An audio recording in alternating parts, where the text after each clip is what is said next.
Welcome back, Red Spotters. Happy Thanksgiving, happy holidays here from all of us at Red Spotlight. I'm Alexys Soto, joined by Alexys Moreno, the other Alexys. This is the first time we're on a show together, at least with us and only us, since the beginning of the year, so it's been quite some time. We've got a lot of stuff going on here.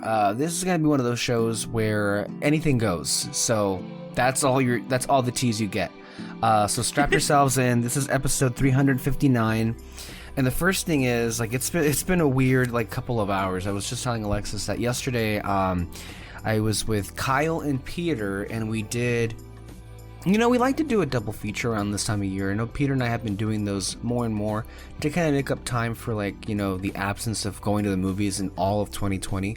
So we've done a couple of double features this year with but also because so many movies have been coming out. I yeah. feel so overwhelmed with how many things have been coming out that I just I get like, no, I can't. You almost just want to kind of shut down because yes. And I felt that way too. And I honestly, this is the week that's been getting me the most because in the last couple of days, I've seen King Richard with Will Smith on HBO Max. Before then, I saw Ghostbusters Afterlife in theaters. And then, just yesterday, we went to go see Encanto and House of Gucci. And then I had to come, and that was a late double feature because it was the Tuesday night preview. So I had a 6 o'clock showing for Encanto, and then there was a 10:35 showing for House of Gucci. House of Gucci was almost 3 hours long, so I didn't get back to the house until 2 a.m. just in time to catch the first, not one, but 2 episodes of Hawkeye that were dropped on Disney Plus. 2 episodes. I didn't even realize. And then I was gonna watch the show. I stayed up because I go in that at least on because we have short days at my work sometimes, so it's usually Fridays. But since it's Thanksgiving weekend, we got out early today. And I usually am there from 7 to 2, so I wake up at 6. So I wake up pretty early, and what's it called? But I was like, no, I want to stay up, I'll watch it. And then David was like, it's 2 episodes. And I was like, well, I'm just watching one. Yeah. And then it's midnight, and he's like, time change. And I'm like, okay, well, good night. I'm out.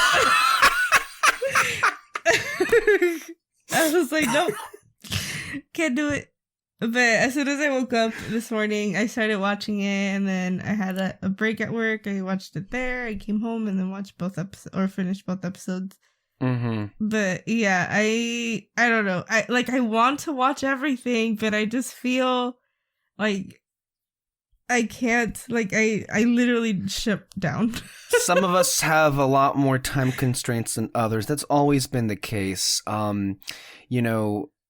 But yeah, it was a lot. In the span, it was Encanto, House of Gucci, and then 2 episodes of Hawkeye. I didn't go to bed until 4:30 in the morning, and then I had to wake up. From now going to bed at 4:30, I needed to be up at 12:30, so I can record with David at 1:30. So since Disney Plus show is back, we've been doing the weekly Marvel recaps, and so we got 2 episodes of Hawkeye, and so we recorded the episode, and actually, since it is midnight over there, at this moment in time that we're recording this podcast, it should already be live. The podcast that I just recorded with David, which was talking about the first 2 episodes of Hawkeye. And now here I am, just a couple hours after that recording with you, doing this podcast. But I'm actually grateful that we're able to do something, because usually this week isn't, it's the toughest week, I think, of the year to be able to do anything as far as recording wise, I mean, for any of the shows that we do. I usually can count on Peter, honestly, any other week of the year, but I can always count on him to not be available this week of all weeks because of his strenuous work schedule. He told me he only had 2 days of this entire week that he was able to give. I think not including Thanksgiving, because he should have that off, but the other days was Tuesday, and he went to go see Encanto with us, but he wasn't able to do House of Gucci because he had to be, he worked today, and then the other day he had to go to a baby shower of some sort. So it's That always happens. Like, it's either work or it's family, but it's always this week. So, like, I always knew that was going to happen. So thankfully we had a Disney Plus series. I was able to do a recording with David this week. And then here we are. I was, and I think I still am, planning to have a show with Kyle sometime in the weekend to get his thoughts, to have like a formal review of the movies that we saw. But yeah, it's been a lot. And I know, I get what you're saying. Like, there's so many movies, and it's never felt like this, I guess, like, it's never felt this much before, and I have to think the reason why it feels that way was because we had a whole year last year where movies weren't a thing. Like, I don't want to complain because, we got nothing last year. Yeah, we got absolutely nothing, and, like, now we're getting everything, which, like, I'm grateful for, but also, like, oh my god, please slow down, I can't catch up. Like, right now, like, to me, so it feels like I have a good example just because I do this at school, but like when the teacher's talking too fast and you're trying to catch up with taking your notes. Yeah, that's how it feels. Yeah, literally, that's what it is. And I wanted to get all the movies out of the way with first before, because I have another series that I wanted to start watching. One that's getting like marketed like crazy. I've never seen Netflix market a show like this in quite some time. And then also it's getting raved all over the place. Peter and David love the show. Arcane, the animated series. And they both have told me like I would love it. So it's like, okay, well, I need a series to watch. I haven't had one. And I think all the episodes are like live now on Netflix, because they were actually doing, I think Netflix is experimenting with weekly releases a little bit more now. They had like 3 episodes a week to see how that went. But yeah, you see, I'm already like, just like, shit, there's so much. And it's Thanksgiving, and like, I would say maybe there's no better movie to watch on Thanksgiving. Well, there's Encanto. That's a family movie. You can go watch it in theaters right now. Or Knives Out. Which is a different kind of Thanksgiving movie. And I remember that was like one of my favorite double features we actually went to go do back in 2019, before the dark times, before the Empire, with Peter, Kyle and I went to go see Jojo Rabbit and Knives Out back to back. That was an amazing. I think that must have been like my favorite double feature. That was really nice because both films were great. Like, because with double features, like, you usually get one that's clearly better than the other. And I'd say they're both. Yeah. With JoJo and with Knives. Oh, yeah. They were clearly. Absolutely. That was like, you can't ask for anything better than that. One double feature, and I did mention this to David, that I would have loved to have gone, just out of pure curiosity, would have been a Dune Eternals double feature. Only because, like, you know how they kind of go for the same things a little bit. You know, they both try to be sci-fi epics. One clearly more successful than the other, but both I liked quite a bit. And so to see them back to back, also, that would have been a really long time in the movies because they're both almost 3 hours long. That was my first thought. I was like, damn, we would have been there all day. Which I don't mind that. Yeah. I know. I think you retweeted something to the effect of, "I don't mind long movies." I don't either, as long as they're good and my time isn't wasted, and like every minute that you're watching it counts. Like, I don't know. At least like if I watch bad movies, I can think of one, okay, maybe 2 times where I didn't think the movie was good, and I was like, yeah, I can't do this. But even if the movie's bad and it's really long, I'll like sit through it and like I'll laugh about it. Like I'll just I'll make a good time. I've never walked out of a movie. I've never walked out of a movie. I've never like either. Stopped it. I finished them, but like I won't be happy. Yeah. So you asked about like House of Gucci off the top, and I'm like, you asked like how it was, and it kind of depends on like how you view it. I still haven't made up my mind if like Ridley Scott, the director of the movie, who's an amazing director, by the way, he just had a film that you know everyone's talking about this week, not because they saw it, but because Ridley Scott made some headlines, and it's hilarious how Ridley Scott has to make some kind of like provocative like statement for people to actually give a shit about his movie, The Last Duel, which had like Adam Driver and Matt Damon and Ben Affleck in it, and nobody cared about, but apparently it was really great, but nobody saw. That includes us. We tried to go see it, but like we didn't get the chance to because so much shit is going on. Like, we had to prioritize what you want to see. So with House of Gucci, I still haven't made up my mind if Ridley Scott intended to make a comedy or a telenovela.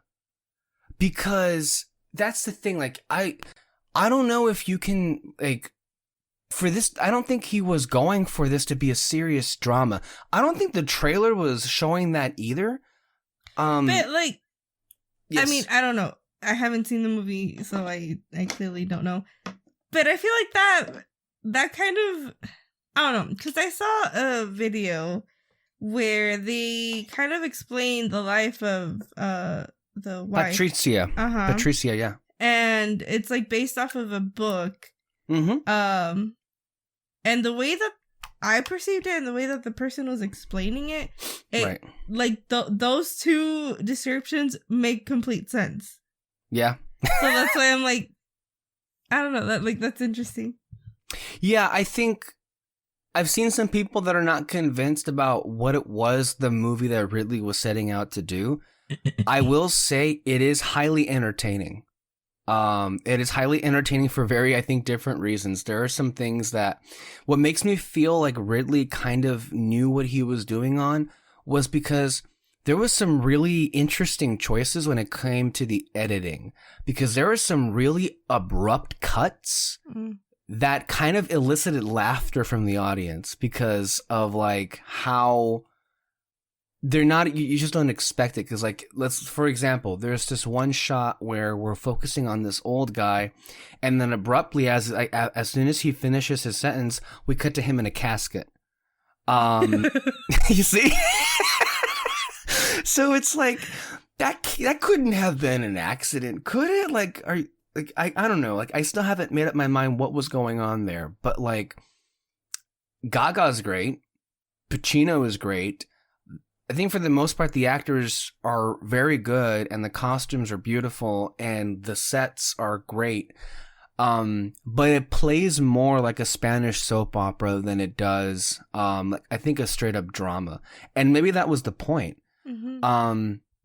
I kind of wish though that it would have spent more time on that drama, like the drama at the end. Cause if you know what happens to these people, there's some like scandalous stuff involved, and it felt like even though it's almost 3 hours long, the stuff that it should have spent more time on felt like it got the shaft a little bit. Okay. At the end of the movie, at the very, very end of the movie, there were some things that happened that like maybe we could have spent a bit more time, like where this person takes a big turn from here to there. That was about it. But I can definitely see a lot of people loving the movie, and not even for the fact that they may think that it's good, just because it's very entertaining. It's just one of those movies, like when you walk into it, it's like, you know what? It's a lot of fun. People, my audience, they were laughing. Maybe they were laughing at it, but they were having a good time with the movie. So yeah. I mean, personally for me, I'm not sure if I would ever like care to revisit it again, but I had a good time. I would say maybe I had, although this is a different question. Maybe it's like, I mean, this is a different scenario. Maybe this other movie I'm about to bring in is, like, technically speaking, a more well-made film, but I definitely had a far less engaging and entertaining time with it. And that would be, I mean, as opposed to House of Gucci, and what I'm talking about is Ghostbusters Afterlife. Which we just had the review up for that, I think a couple days ago with Peter. And I don't really have any nostalgia for Ghostbusters. I've never even seen the movie. So there's that, yeah. So I don't think, yeah. It's a weird animal. And I respect the movie for its like uniqueness. It came out in the mid 80s. It was this big thing. And honestly, I feel like it's one of those things like this. Like if you go and watch it like tonight, you might have like questions about like, why did this thing hit so big? Like, I can see why it's good, but why did people people go crazy Yeah. over this thing, you know? And I kind of like find myself in that kind of like feeling of being lost at it too. I don't exactly get what the appeal of it is. To the point where it's like gone this massive following to the point, you know, where we have like, you know, sequels all these years later. And the fact that there was all this nostalgia that was built into it to like basically Ghostbusters Afterlife was the Force Awakens of that franchise, where they kind of made the same movie all over again, but they sprinkled enough new elements in there to kind of like separate it enough. Like, it's a sequel. Yeah. It's not the original. It's the requel, as they say, or the soft reboot. So yeah, I wasn't crazy about that movie in the least. So yeah, there was that. We'll have more thoughts on Encanto throughout all of the different episodes. I do believe, yeah, at some point we'll get to that one. And if you're not aware, catch it in theaters while you can, because apparently it's going to drop on Disney Plus December 25th or 30th, whichever, for Christmas. It's going to be on there, so we can thank Bob Chapek for that one, can't we? The same way we can thank everything else. You know, not to get into, you know, your own things of the movie, but I have to ask about what's going to happen. Because I know, I want to ask you this specifically because you have a history of like, I feel like kind of being personally offended by a lot of the winners of this category when it comes to the Oscars, but that would be the best animated feature category. I feel like this is going to be a pretty interesting year. A pretty big year for animated movies. Yeah, because, I mean, I don't know which ones are going to be nominated, but I know that there's obviously Luca and Encanto, but there's also that one movie, something versus the Mitchells versus the Machines, which is honestly, I was going to go see in the theaters the other day. But what happened? I had to study for a test. Oh, well, it's on Netflix, but it's been on Netflix the whole year. It's interesting they're getting a limited theatrical run and a Blu-ray release, which means they're probably going to be ramping up for that, Oscar campaign. But there's also like Vivo, which I still want to see. I didn't know that this was going to be a series. I thought it was going to be a movie, but there's that what's it called? It's something Maya, that's like based on like Aztec stuff on Netflix. That I saw the trailer and I was like, whoa, what is this? But I've heard that it's really good too. I know David just watched it and he was like, you need to see this. Really? It's called Maya and the Three. Maya and the Three. A spirited princess with the heart of the warrior embarks on a mission and fulfill an ancient prophecy. But it's based off of like Aztec culture and stuff. So I really want to watch that. So yeah, I don't know. Animation has been really good this year. I can't say who's gonna win just because I feel like I still need to watch the Machines one.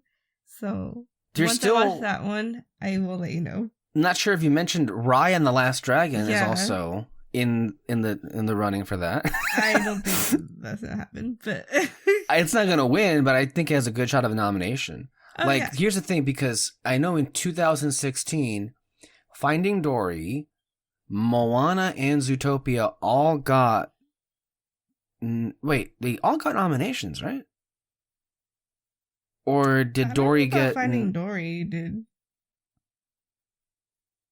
Maybe you're right. Let's just say that. That would really suck in this case because Luca, Raya, and Encanto, I liked all of those, and I think they should probably be in the running. Yeah, for sure. I would think Dory wasn't as good as Moana or Zootopia, but it also was a sequel, and they don't like sequels very much, so there was that working against it. Pixar, from what I see, like I said, I still haven't watched the other movie, but I think as of right now, I think Luca has the best chance of winning. I so wish I could agree with you, but because it's my favorite movie of that bunch, I can guarantee you that's not gonna happen. I can guarantee you, the only time it's actually like gone down, ironically enough, to where like was Toy Story 4, and it wasn't even that deserving of the win. So like ironically, that's the one that won. But like with this one, the passion I have for that film is like on a much greater level than Toy Story 4. It's also a much better movie. And Pixar, like, is the reigning champ. Like, they've won, like, the most times. But Pixar is up against 2 really good Disney animated movies and an exceptional Sony animation movie with Mitchell's versus the Machines. Mm-hmm. So it's like, it almost feels like a battle royale a little bit here.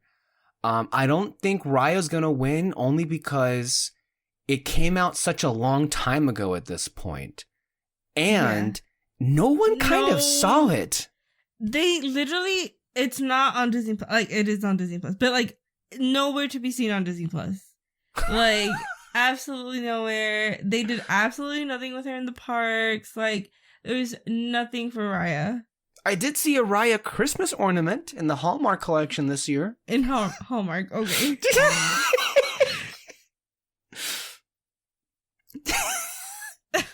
It's something. Oh, jeez. Which was so funny because at least when I was working at the store, like, it was pretty popular. Luca was pretty big too, though. I feel like Luca was bigger than Raya. I think it was much bigger, and even in a way that we couldn't have anticipated. We were so enraged and disgusted, quite frankly, that the movie didn't get a theatrical... because Raya at least had a theatrical run, I think. The problem with Raya is that it came out in the time where pandemic was still a bitch, to the point where nobody was going to the movies. The vaccines were still like in the middle of their rollout. So like it was at a time where it didn't do anything. Whereas Luca in June, July territory, that was prime territory to be able to release a family movie like that and make some bucks, I would say. But they didn't do that. And that's why we were so enraged about that. The silver lining is, and maybe this is the single best decision Chapek's ever made with putting this movie on Disney Plus, because it has been kind of a sensation. And not just in this country, but if you look at those streaming charts, I would say Luca was probably the #1 movie of the summer, just by how many times it was a #1, not just in this country. I think I saw it's been consistently #1 in Brazil as well. It's been a big movie for Disney Plus. It's been and maybe like a lot more people were able to see it because it was on Disney Plus instead of it going through the theatrical window at a time where not many people were going to see movies besides Marvel anyway. And that was like June, July territory. So I think like on a base level, Luca kind of got a better hand because of when it came out. So that's not fair to Raya.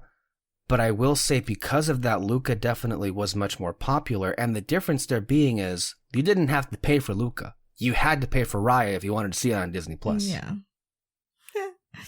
I don't know. I just know that whoever wins this year, I think, is fully deserving of it. I think it's an exceptional year. Yeah. I really do. I think, we'll see if Illumination gets in with Sing 2. We've been joking about the trailer for that movie, but like, and of course it's not going to be really all that good compared to all these other movies, but you can't underestimate Illumination. Like here's the sad irony. Illumination 2 is going to be a much bigger hit maybe than all of the Disney movies this year, the animated movies. Possibly. Because it works on people. The Illumination movies work on people. This trailer has done a lot of wonders with the audiences that I've been at, and it's that shtick. It's that musical competition thing that people love, especially in America. I don't know what this is. It's American Idol. The trailer. No, but there's like it's a lot. Yeah, it's weird, right? They're like in Vegas or something, and they do like I don't get it. I don't know. And I still haven't found what I'm looking for. That's the song that they're gonna be the big thing. So I don't know. I expect this film is going to get people going. At least that's going to be a box office hit. I don't know if that necessarily means it's going to get nominated, but you can't necessarily rule that one out, can you? With illumination and everything. I'm curious to see how Encanto does a month from now in terms of like how we're going to size that one up with how successful it was, not just box office wise, but then also with audiences and what the buzz is with that movie, and to see where they all are. But like it is, I think, something special that we've had pretty much original content from both Disney Animation and Pixar this year. And I think I vastly prefer this than all of the sequelitis that we had for a lot of years. I also just have to say, if Lin-Manuel does not get an Oscar this year, just give up.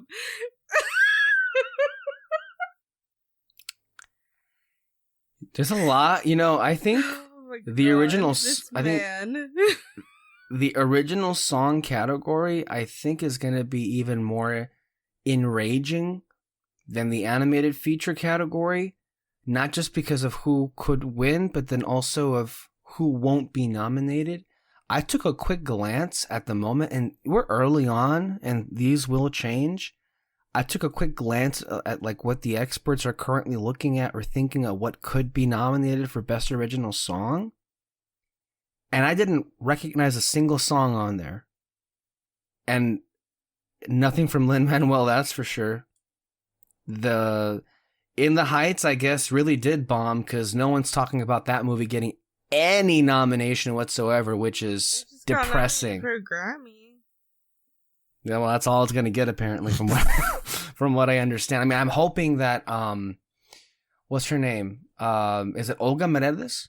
I'm hoping she gets something, but we'll see what happens there. But I didn't see Lin-Manuel's name come up for that, although they're not really new songs. Only one new song, but that wasn't in the discussion, or in Vivo, or Encanto at the moment. But of course, this could change.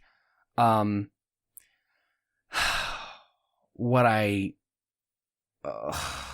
gonna do this, aren't they? I feel like, and this is so enraging because it's not even, there's so many good songs that I've already listened to this year that could be nominated, but they're not going to do that. The front runner at the moment that I saw from the experts' predictions was a song that played during the credits of the movie King Richard with Will Smith, performed by Beyonce. Stop.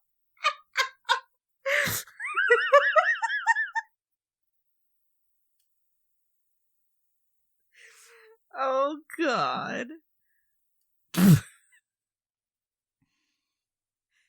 And I have to tell you, it wasn't any... I listened to the song in the credits, and because I saw the movie, and I saw the credits, and I heard the song, and I have to be maybe an uncultured swine to say this, but that song that Beyonce was singing at the end of that movie was just as every bit as disposable as most of the songs that play over movies that get nominated for Oscars. It is undistinguishable. The Oscar race that we had this past year with the original songs was kind of a joke because all of those songs were basically all struggle songs. Whether it came from the Fred Hampton movie, Judas, or the other one with Billie Holiday, or I don't know, it's all the same. And this song that she was singing, I honestly couldn't tell you the difference between that one and the one that she had in the Lion King movie, which means they were both crap because they had no resonance on me whatsoever. And let me just say, I like some of Beyonce's music. I like her earlier catalog. Yeah. I think she, but lately, I don't know what it is, but it seems like people want to give her an award so badly, they don't even care what she writes or sings. As long as it has her name on it, fine, we'll give her the award. I don't know. And I don't know about you, but there's a lot of better music out there. If you listen to Adele's record, it's fucking amazing. Oh my God. Not me crying the entire time. Jeez. Adele's, I think that's her best album, the one that she just had. It's so good. It's incredible. it's honestly like, wow, easily. Or if you want to look at like Bruno Mars, the Silk Sonic album that just came out also is outstanding. Tony Bennett had his final album at 95 So with Gaga, good. and that is so good too. So it's like there's a lot of great music. I know I just sound old as hell, like Tony Bennett being a 95-year-old, and like, okay, I know there are other artists out there, but like, I don't know, like, I'm not necessarily like, do you care for many of the artists right now, like on the scene? Like, I don't even know if I can name many of them. Maybe I know there's Doja Cat, there's Lizzo, there's her, there's Lil Nas X, but I don't listen to any of them realistically speaking. As far as I know of them, but I don't really listen to their music. And I like, okay, well, whatever. Yeah. The one that sorry, I want to answer like 30 million things, but of course, this is a tangent episode. We're going off in every direction. I know, I'm the same. I know them, but like maybe I'll listen to like one song, like that I'll have on my playlist. But Billie Eilish had that wonderful. Like her. I'm so sorry. I'm not. I don't. I only know her song. The song from James Bond was really good, and that should have been in the. Did she get nominated before? I'm not a big fan of hers. I only know the one song, but I was just thinking in my mind like that would be like it's a James Bond songs. Those songs do really well at the Academy. Like Adele won, Sam Smith won. Why is I guess because it came out a year and a half before the movie came out. The song's already so old. But I haven't listened to her music either, so I don't know. Like, have you listened to her music? I have. Again, like one song that I like, but other than that, I'm not. Sorry, I know. That's okay. I don't really care much about her either, beside the song that I know, but I really like that one song. So there's that. I mean, I'm sure she's good. I mean, I saw her perform with Hans Zimmer, and that was fun. So she was good. Yeah, I don't know. Harry Styles is big right now. I like his music. Yeah, I mean, definitely he's big. He was in Eternals. I love how we've never talked about that credit scene. I know. I was just thinking to myself, like, we did 2 reviews. We did one on Fantasy Fair, and we did actually 3. It was on Fantasy Fair, and then it was 2 on Red Spotlight, one with Peter, one with David, and I don't even think we mentioned the Harry Styles thing or cared about it all that much. The fact that he was in the movie. It was cool. It was funny, though. When you saw it, like, how were people reacting? Well, when I saw it, there was a girl she had left, like, I think she was to the bathroom or something, and then she was at the bottom of the stairs, and her friends were looking at her, and they were like, oh, look, like, making fun of her, but, like, being like, oh, look at her. And then after, like, that scene, all you hear is, like, her running up the stairs, like, was that Harry Styles? Was that Harry Styles? Oh my god. Oh my god. But it's so funny because, at least for me, like, I haven't seen a lot of, like, I think because it got leaked that a lot of people we knew it was happening. Yeah. A lot of people freaked out then, but then, like, when the movie came out, Druig just kind of stole the show. Oh yeah, which was funny because I thought that the Harry Styles things was gonna be bigger. What's funny is Harry and Barry Keoghan, who plays Druig, they both already knew each other and worked together from the movie Dunkirk, the Chris Nolan movie. So that was kind of a little bit of a Dunkirk reunion there. I didn't realize that because I didn't like the movie all that much. Sorry about that. This is funny, and I'm not even sure if I've said this yet, but the first time I saw it, I was with Peter and his girlfriend Lexi. Dunkirk? No. Oh. No, I saw the movie Dunkirk with Peter, and we were like, yeah, this wasn't our thing very easily. Have you seen that movie? You know. Well, you know then. You know. It's kind of annoying. Anyway, talk about a pretentious movie. That's one. Literally, if there ever was one, that's what it was. I didn't even bother seeing Tenet. Because who did? Literally. And also fuck that guy for trying to like get people to see his movie in the middle of a pandemic before there were any vaccines, like last year. That was disgusting. Anyway, Peter knew. We talked about the Harry Styles thing well in advance because it leaked the night that happened. Mm-hmm. And I guess he didn't understand who that was. I'm not even joking. I'm not even joking because this is what happened. We were there. People were like screaming and clapping and in shock. And then it ends. And then like I turned to Peter and he's like, was that supposed to be Harry Styles? And at that moment, I'm kind of like, I'm stopped in my tracks and I'm like, did he just say what I thought he said?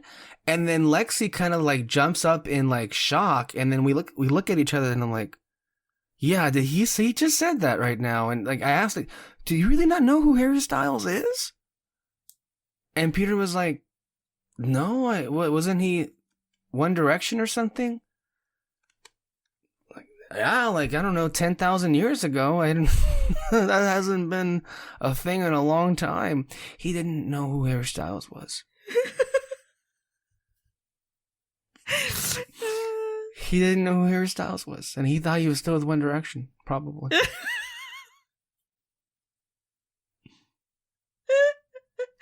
Oh my god. It was a good scene, though. It was. It was funny. So, yeah. Yeah. You were going to say? Well, going back to the song thing. Uh-huh. I really want the Dos Oruguitas song to be nominated. From what movie? Encanto. Okay, remind me what point in the movie that one comes. So it plays 2 times, I think. Is it the main song? No, it's the one where they tell the grandma story. Oh yeah, David mentioned that one. And then I think they play it in the credits. Can you answer this question? By the way, that's a good song. That's the one I remember. Did Lin write every song? I think he did. I mean, you could kind of tell. No, I know. I can at this point I can tell a Lin-Manuel Miranda song. Believe me, and we'll get to that at some point. But some of those songs I wasn't sure because they didn't sound overtly Lin-Manuel Miranda. Like they sounded something more out of Coco. I mean, so I mean, that's why I was like, I wasn't sure if all of the songs were from him because most of them definitely have his lyrics. Yeah. But there was 2 where I'm like, I'm not sure if these are like stereotypical Lin-Manuel Miranda lyrics. But yeah.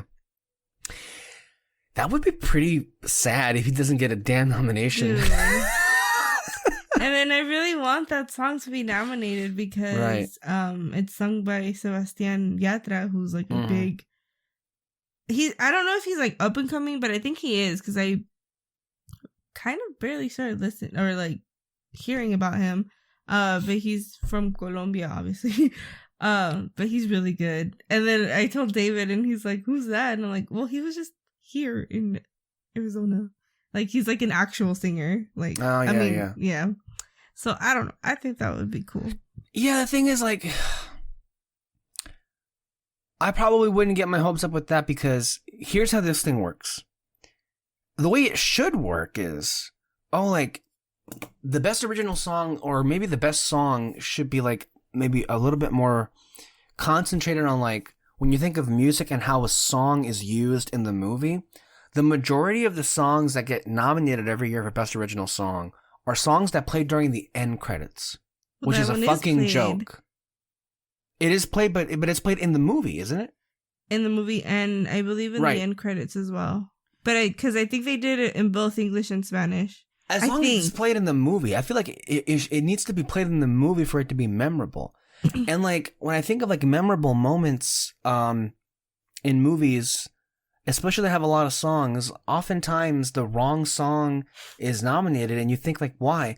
Well, because the studio makes the choices as like which songs to like push forward, and then the actual Academy decides which song they pick and choose which ones they want. And two examples I can think of is, well, Mary Poppins Returns had a lot of wonderful music,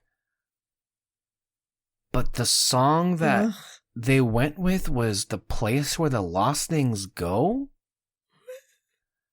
What? Is this a joke? And then the fact that Show Yourself was not it. Did they at least push that song? I think that they did. Are you sure they didn't push Into the Unknown? Because I'm sure they must have pushed. That one's the one that got nominated. Yeah, that's what they pushed Into the Unknown, but Disney had to decide which song it was going to be for the movie, and they pushed Into the Unknown and not Show Yourself, which that's another example both of great like songs, but like obviously one is better. But Show Yourself, but Show Yourself. That's the thing. It's like that's the showstopper. That's the big song. It's the better song, and I guess not. But similarly to that, did you ever see A Star Is Born with Gaga? No. You didn't see that one? It's a good movie. They went with the big pop song, Shallow, which did win, so credit for them, but the emotional pinnacle of the movie came at the end, and like the show-stopping, I think, song of the film was a song called I'll Never Love Again, which is a very emotional song. Nothing. Nothing. I think like, and the thing, I know even with La La Land, City of Stars is the song of the movie, but there are better songs in that movie, like A Lovely Night or Someone in the Crowd, or especially Audition, the Audition song, like, hello? Yeah. Also, did you see that people are comparing La La Land to Tick Tick Boom and are saying that La La Land was like a shit show? Like, people are now coming out and being like, that movie is so stupid, this and that. All I gotta say is, two completely different stories. Also, to pit, right, freaking Andrew Garfield and Emma Stone, shitty on you guys. I have not seen Tick Tick Boom. I am looking forward to watching it, but I'm also preparing myself because I know a lot of people, the ending gets to them, and knowing me. Yeah, I saw a trailer of it, and it kind of looks a little emotional, and I kind of know what happens with that person, so I have to emotionally prepare myself for that. But I'm very excited to see it. Yeah, especially it's exciting to see a project that Lin directed himself as a movie, you know? Mm-hmm. To those people that are doing that, like every day on film Twitter, I just see like this contingent of people, and it's like, you know, everybody's got their own opinions, but there's also some opinions that you see, and I'm like, but why? And then it's something even more to just like pit two movies against each other. And a lot of times that has like consequences that you don't even think are going to have. But for people that are kind of saying, I'm at the point where if you really feel that way about La La Land, I don't know, get fucked. I don't care. I mean, it won like a lot of Oscars, and it won Best Picture for 8 seconds. I don't know what to tell you. That is more than most movies get close to. It won for 8 seconds, but it was a beautiful 8 seconds, wasn't it? Yeah. I love that movie. I know, and it's. I don't know why people just want to hate happy movies. I don't get it. Like, it was a fucking amazing... whatever. But the point of it is, like, a lot of the times, the best song in the movie ain't picked. Or not even the one that you would think would go with. In the case of Mary Poppins Returns, that was stupid. Fucking weird. I know.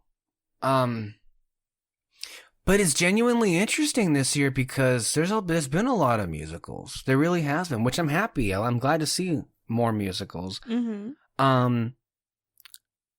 But I guess the big dark horse right now is West Side Story. No one's seen it from the critics that I follow. There haven't been any screenings yet, but it's a Steven Spielberg movie. And about that movie. And I know, and Spielberg's movies kind of always get some kind of nomination at least.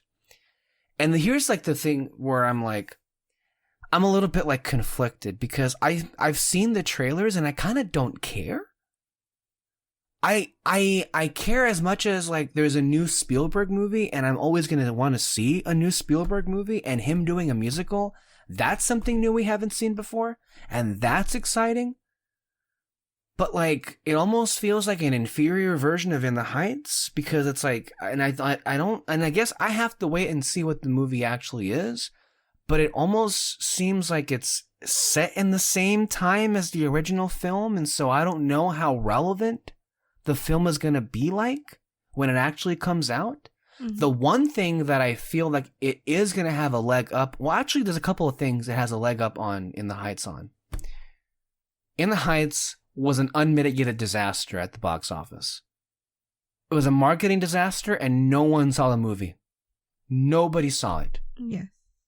On top of the shit it got slapped with the colorism controversy.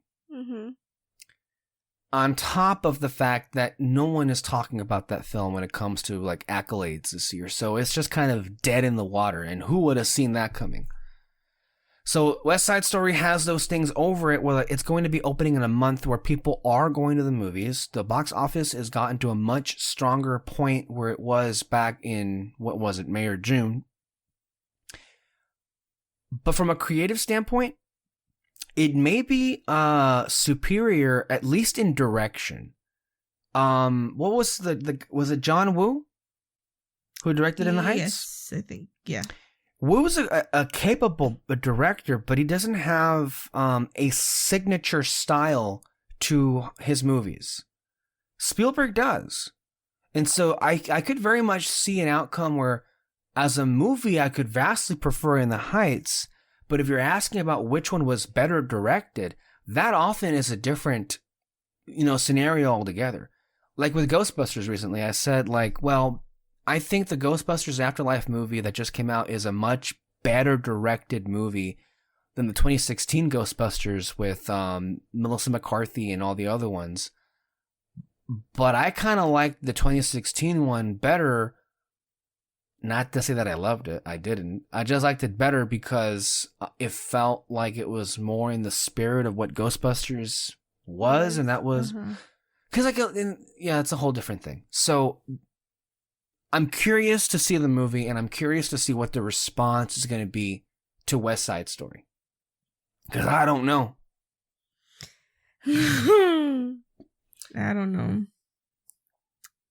That'll be a very interesting one. Yeah. I feel like, honestly, I would be very sad if people go out of their way to praise that movie, just because I think that In the Heights got, although true, the bad comments, I think that the amount of hate that movie got was it was overblown, I will say. Yes. It was overdone, and it was sad how the film virtually went ignored. Yes. There were a lot of good movies that, honestly were ignored. The Suicide Squad was kind of ignored. That's a really bad one. Jeez. You mean that was a really bad case because you like the movie a lot? I love the movie. The movie is so good. Yeah. I still think it's one of the best movies of the year. Mm-hmm. No one's talking about it. Nope. No one's talking. I think The Suicide Squad is easily the best comic book movie of the year. But maybe out there. But in general. Hey, I can totally get behind that. But no, we gotta talk about Shang-Chi as the best thing ever in the world.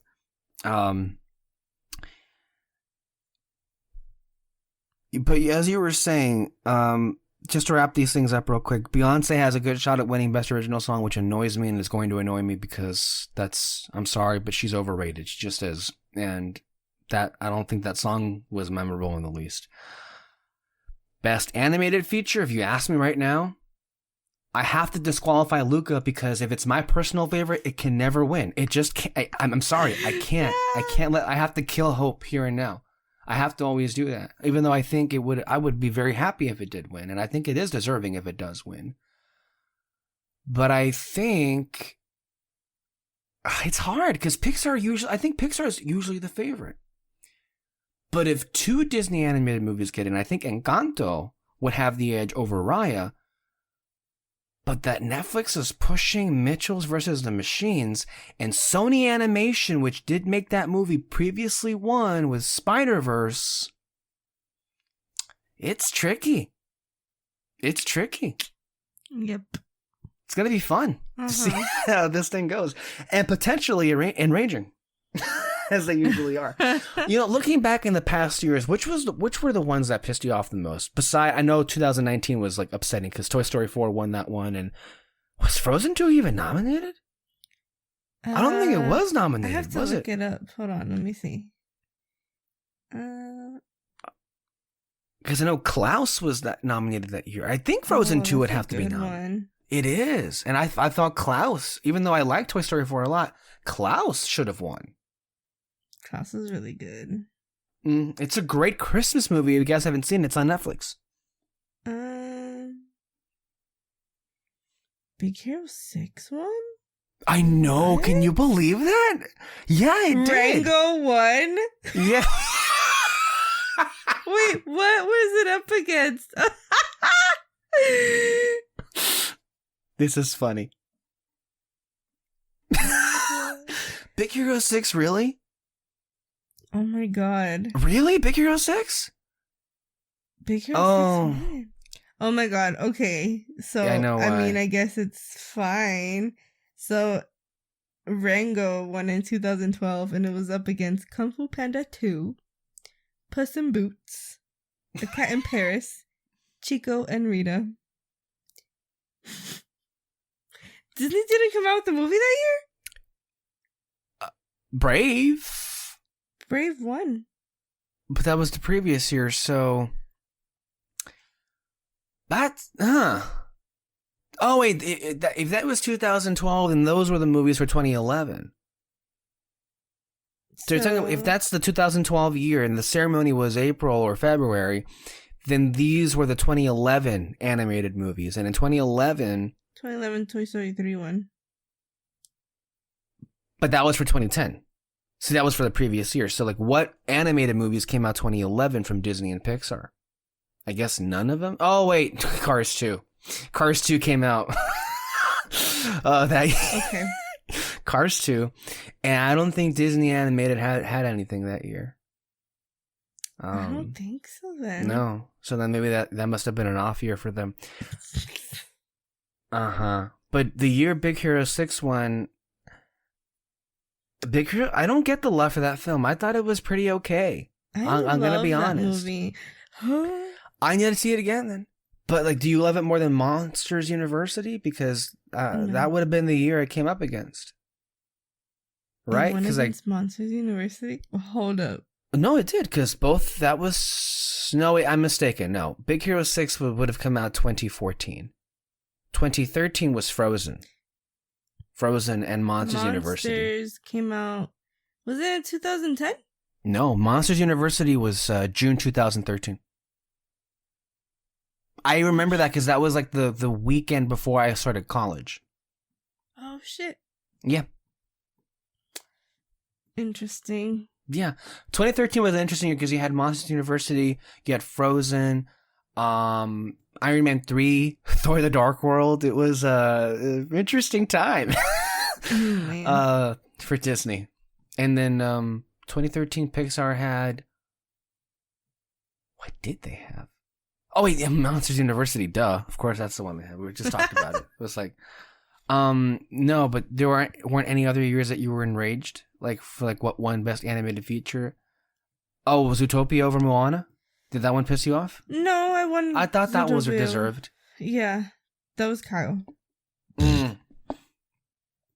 Well, yeah. No. It was great to see Coco win. That was a good year. Oh yeah. I think the one that I was like, yes, was Spider-Man. That was amazing, That wasn't was oh yeah. Yeah. Although it's so great, but I want to ask you, and I guess this can transition us into, talking about that trailer for Spider-Man No Way Home. Because, and I think, I don't want to put it in this context. So Spider-Man Into the Spider-Verse, did so much for itself. It was just kind of an underdog, an animated Spider-Man movie made by Sony, and it's like, what? Who's asking for this? And then it comes out and it takes the world by storm, and it captures the imagination of so many. But it didn't garner anywhere near the level of success that a Spider-Man usually does in the theaters, in large part because, while there were other films out around the time, like Aquaman and Bumblebee and Mary Poppins, so there was a lot of competition, but then also it was an animated movie, and I guess many people, I would say even most people, were not interested in an animated Spider-Man movie. And if you look at the overall box office, it was in the $300 million range all over the world. And that seems very, very low for, hell, the Venom movies made far more than that. Don't even get me started on that. And it won the Oscar. It was a beautiful thing to see. And everybody loves that film. But it's amazing how, here we are in 2021, and everybody already knows it at this point, what the film's going to be and who is going to be in it. It's a live-action Spider-Verse film, basically. And it's amazing to me how no one has really called out Kevin Feige for basically ripping off Into the Spider-Verse. Mm-hmm. No one has put it in that kind of context. And it's incredible to see, and no one, and putting that to the side, it's clear no one's even thinking about the fact that no matter how good, it's not going to be as good as that one. Yes. So, but it's amazing how that thought doesn't cross most people's minds. Crosses my mind. That's what we're talking about it here. But for most people, it's like, no, what are you kidding? It's live action. It's going to be a Spider-Verse, but way better, because it's not a cartoon. Jeez. That mentality reigns supreme in this country, especially in this part of the world. And it's gross and annoying. It's so annoying. Because, and you can tell in the difference of interest, because I just mentioned Into the Spider-Verse's original run in theaters was in the $300 million range, and in No Way Home will far exceed $1 billion. And if we weren't in a pandemic, it would easily make $2 billion. That tells you all you need to know about what people prefer and what people take seriously. Yeah. I remember, I think I don't even think I watched the trailer. I think I listened to your guys' podcast where you guys go into all of the leaks and stuff. And I think I texted the group chat just being like, oh, so this is live action Into the Spider-Verse. Okay. This show was what, 2 months ago? I don't know. It's been a while. Right. Okay. That's the episode that we talked about the leaks when Peter had a whole. Okay. Yeah. But, yeah. I was like, oh, okay. I see where this is going now. I don't know. They were true. Yes, we've seen the trailers and they were very much true, those leaks. And I told Kyle, and I feel like me and him kind of feel the same way, where I am excited to see these things because obviously these are movies that we grew up in, and seeing all of, the things that they're bringing in, that's cool. Mm-hmm. It's upsetting because I feel like Tom Holland never got his chance to actually be Spider-Man. Yeah. So it's just kind of this thing where like I'm excited, but I'm not happy about it. Yeah. And it's just like a weird feeling. I don't know. I mean, clearly, if you've been listening, for those that are listening to us, to this show for an extended period of time, I mean, I make my feelings no secret. I mean, very well known at this point about how I feel about it. And like, I'm not going to lie, I am looking forward to seeing it in theaters. A lot of us, to an extent, are. Just to see, you know, the characters and to see, and to have a Spider-Man movie again, that's a lot of fun. And I think, like, to me, what I'm hopeful for is, at the very least, I can look forward to a very fun experience the first time I see it. Mm-hmm. And I know a lot of people are excited, so it is going to be an electric kind of feeling in there. I hope at least it's a competent film. I've kind of grown a little concerned with some of the things that I've been seeing that kind of raise some red flags, if I'm going to be honest, that are reminiscent of the rise of Skywalker. And we all know what that was like. But even worst case scenario, I still can't imagine it being as disappointing or as bad as that was. I just can't. It can't be that bad, can it? That would be bad. Although it would take a lot of the heat off Eternals, so I would be thankful for that, and we'll get to that in a bit. The bad rap that movie is getting. But with the Spider-Man thing, you know, it is going to feature like Andrew Garfield and Tobey Maguire back, and that's going to be a big moment people have wanted for, and that's going to be fun. I'm glad that they haven't shown them. Yeah, me too. I am happy. I hope they don't right before. Because that's going to be a good moment. Like, it is. It's going to be a great moment, you know? But you know what is concerning, though? It's like, as we speak, the film is changing. The film is being rewritten and or re-edited, and, like, the work hasn't even been completed on visual effects. It was a TV spot. I was just talking with Peter earlier today. There was a new TV spot they released today. And it starts off with Stephen Strange and Peter Parker. This is after Doc Ock, fought Peter on the bridge, and they captured him, and they're in, like, I guess, like, Doctor Strange's lair.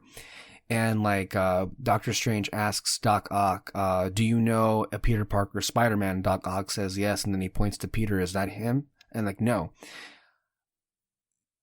It is, and this is gonna sound brutal, but the scene in which, like, in terms of how it's staged, so in the middle of it, you see the back of Doc Ock's head, and then his two, like, tentacles, whatever. And then you see Doctor Strange, and then Peter Parker off on, like, the left side and the right side of the screen. The environment in which they're in is clearly not a set, and they are standing in probably the single most obvious blue screen Marvel has had, to the point where they literally could have been on the set of Once Upon a Time. I don't know. I also think, I don't know. I mean, obviously the studio has a lot to blame for this predicament that they're in. Yeah. But I also, think that the fans have a lot to do with it, because look at what they did with the freaking trailer. They leaked it without any visual effects being done. Like, that, I don't know. They want this movie so bad, but, like, the movie's not even done. And the amount of hate that they would get if they pushed back the movie? Are you kidding me? That has been an element we haven't delved too much into because, well, we do take a lot of the times I feel like this show, we treat fans like a piñata. We whack them a lot for a lot of, not so much what they do, but more along the lines of, like, what their points of view are on what, like, storytelling and film should be. And I mean, we don't mean them ill will, but like a lot of the times our show, we take a very contrarian point of view. We very much like divert from what the masses think on like what they want in their movies and everything. And then, but there have been times though where we do single out certain fandoms and certain actions. And I think the ones that we've had no problem like kicking down the stairs are the enforcers of the alt-right agenda. The ones particularly that bitch, whine, and moan about women having jobs in the film industry and directing movies and leading films and taking down any movie that promotes diversity like Eternals, or the fact that there was like women of color in a James Bond movie, or the Ghostbuster situation that was famous all those years ago. You can name so many of them at this point. It's just, those should be attacked, criticized, and called for the shit that they are. But them putting them to the side, because this is a different element here, and that is the Spider-Man fans, which have seemingly bullied Sony into dropping more footage. Yeah. I don't understand where that comes from, and this seems to be a problem Marvel hasn't had before. Mm-hmm. What's going on? What gives? I think that's just kind of sad, really. It is. I do too, because which I know a lot of people have been talking about this, about the amount of pressure and also underappreciated work that the visual effects team has to deal with. And if this movie doesn't come out perfect, guess who's gonna be the first people who get shitted on? Is it gonna be those people? Yeah. But they're working hard because these people are like, give me a movie now. Recent reports say they're working 7 days a week. Like, that is insane. To finish this movie.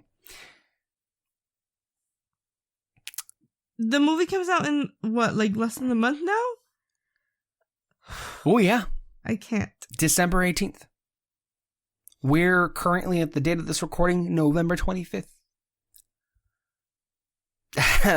Time's up, guys. It's literally like... Because that's the date of the release. They still have to deal with movie premieres. They did confirm, though, the movie premiere for that one. I think it's the day before or 2 days before. Fuck. That's how bad that is. Yeah. Fuck.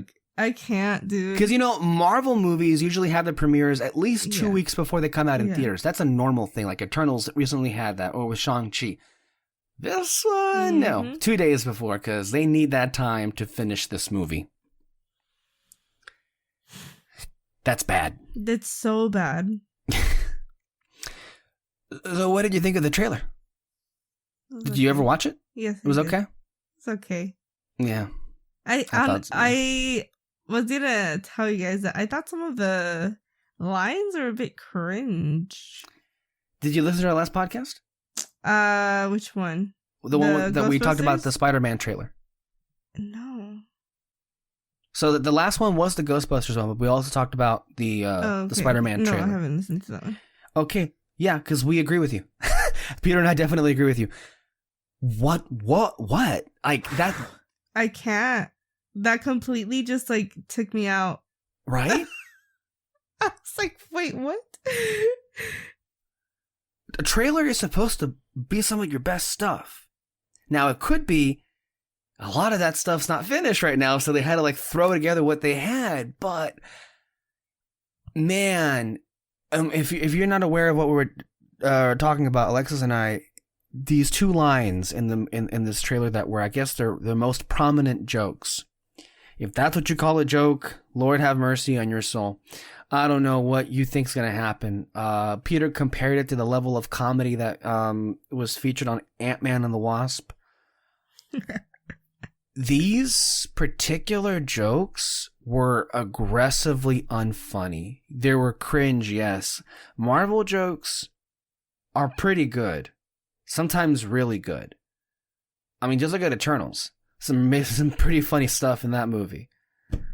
But then you look at this, and I think this is one of the red flags I told you about that makes me wonder about the quality of the film overall, because I look at those lines and like, let's Scooby-Doo this crap, or please Scooby-Doo this. What does that even mean? Please Scooby-Doo this crap. Who thinks that's funny?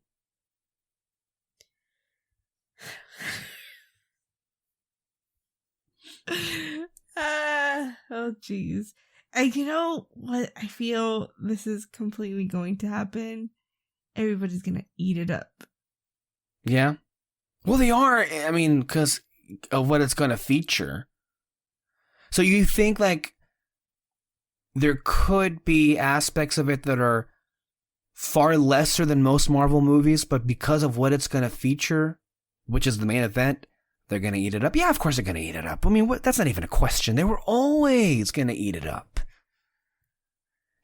It's like Mando all over again.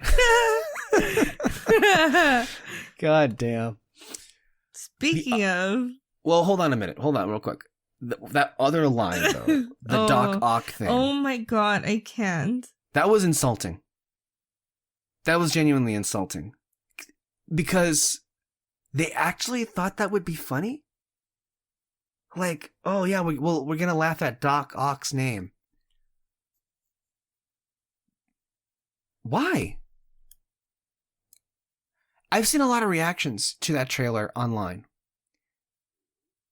They need to cut that out of the movie because it's not funny. No one laughed. No one laughed. It's bad. It's really bad. You were saying about Mando? No, about one Sabine. Kyle went on a whole rant last time. What did he say? I hadn't had a chance to listen to that. The usual. This is like the most angry that I've seen him be, because he's very, at least from what I could tell, very apologetic for everything that's been going on. Are you saying he's a corporate shill for the Disney Plus service? But I don't know what it was about this news that he was like, nope. But basically what we've been saying, just first of all, yeah, why a new actress? No shade to this new person, absolutely not. But why? When the original voice actress is fully capable of playing this role. Tia Sakar, who does the voice of Sabine, by the way, if for those that weren't aware, she's also a live action actor as well. Make it make sense. Not saying that like Ahsoka, Ashley Eckstein isn't an actress. She is an actress too. Yeah, she is. Yeah. That one, I don't know. Anyways, but I don't know. It was just kind of more news that just was kind of like, okay. So like, I have a feeling, was he really upset at this, or was he upset at the fact that the Patty Jenkins movie isn't happening? No, it was this. Really? So he was upset at this. Well, he was mad that, obviously, because we talked about the Rian Johnson project and the Patty Jenkins movie, like, not happening, and, like, that being the only two things that we think would have been original content, just being scrapped. And then this came after and just kind of like, well, there you have it. I was laughing when I saw that. Honestly, I'm not gonna lie. I was laughing when I read the Patty Jenkins' movie had been shelved, because of course that was gonna happen. But there's some other stuff that they haven't talked about yet. Lucasfilm has never really announced this. It was reported on. And lately, there have been some rumors, and I wonder. I mean, I'll only be interested, I guess, if this does in fact happen. But we all know there's a Kevin Feige produced Star Wars movie happening. What it was about, it's never been revealed through the trades. And it was the trades that reported this. Lucasfilm has never made comment to this. But there were rumors swirling around that Chloe Zhao could do that one. Chloe Zhao could direct that film since she's already worked with Kevin Feige. And from all the interviews I've seen, Kevin Feige and Chloe Zhao got along fine. Sure, Chloe may have like put the pressure on him to like have final say in the Eternals film, in the raw cut of the film, the edit. I mean, it all appearances Kevin Feige got along really well with Chloe Zhao, which is a lot more you can say than Kathleen Kennedy, because I don't know who the hell she's gotten along with that isn't named Favreau, Filoni, or Johnson or Abrams, but everybody else has ended in complete disaster. So if Chloe Zhao does do a Star Wars movie, period, I'm in. But if she does that Kevin Feige film, I'm curious to see what it is. And if Kevin Feige is producing it, you'd think that is going to be made one way or the other, because it has Kevin Feige's name on it. There's also the Taika Waititi Star Wars film, but that one has been officially confirmed and announced, but there's been no movement. There's been no talk of it. And because of that, you think, well, okay, well, there's another one of those. Yeah. So there's that. But then you also look at, like, well, what is Lucasfilm doing? They are making Star Wars live action TV shows, and I don't care. I really don't. When does the Boba Fett show come out? Is it next week? The last week of December. Oh, shit. December 29th. Oh. So New Year's Eve. Oh, jeez. Yeah, that's going to be fun. Yeah, Book of Boba Fett, that's going to be, If anything, I'm excited for Bad Batch Season 2. And I'll watch that Darth Maul Crimson Dawn animated series if they ever make that. Everything else can respectively get fucked. I mean, honestly, the Obi-Wan stuff looks atrocious for what they're actually... I can't believe they're doing. I cannot believe that is happening. I know, right? Out of everything, I think that's the one that makes me most offensive. Yes. Like, even like the Ahsoka stuff, like, I'm pretty upset about all of it. Yeah. But like that Obi-Wan show, what the fuck is that? Yeah. It's honestly kind of sad. But with the Ahsoka thing, what's mostly upsetting is that we probably would have already gotten it. Yep. If they had went ahead and done the original plan, which was to do an animated series, which is where I feel television and Star Wars excel in. But they didn't do that. And ever since then, it's been frustrating. It really has. And that Sabine news was great. Just add it in. Just keep adding it in. Fuckers. I just don't understand. I really don't. I don't get it. Like, you... I can't. I honestly can't. I can't. Yeah. With all that. So, like, that's interesting to see Kyle went on a rant. I was just like, oh, okay. This is happening. Yeah. I don't know. I feel like I'm entertaining watching the Star Wars movies 1 through 9 for the first time. I haven't done that. I haven't gone back and watched 9 at all.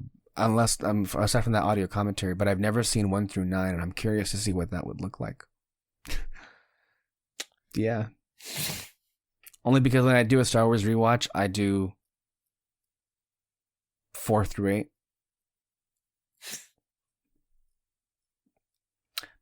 But it's gonna be something this time. Yeah. That whole thing happened. What did you guys say about all the Disney Plus Day, whatever that was? Did you ever find out what happened? Because you were lost for a bit there about what was.